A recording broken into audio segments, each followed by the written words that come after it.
शीर्षा पुरुषः सहस्राक्षः सहस्रपात् स भूमिं विश्वतो वृत्वा अत्यतिष्ठद्दशाङ्गुलम् पुरुष एवेदगुं सर्वम् यद्भूतं यच्च भव्यम् उतामृतत्वस्येषानः यदन्नेनातिरोहति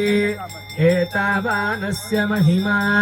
अतो ध्यायागुश्च पूरुषः पादोऽस्य विश्वाभूतानि त्रिपादस्यामृतं दिवि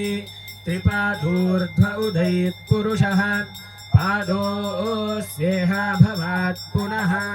ततो विश्वं व्यक्रामते शासनानशने अभि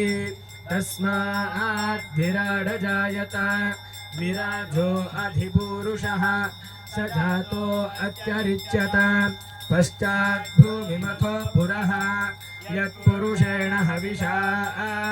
देवा यज्ञमतन्वता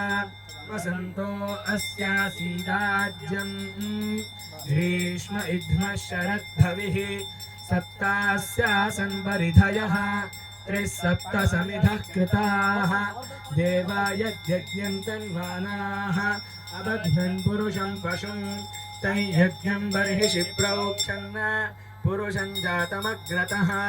तेन देवा अयजन्त साध्यर्षयश्च ये तस्मात् यज्ञात् सर्वहुतः सम्भृतं वृषदाज्यं पशुगुस्तागिश्चक्रे वायव्याने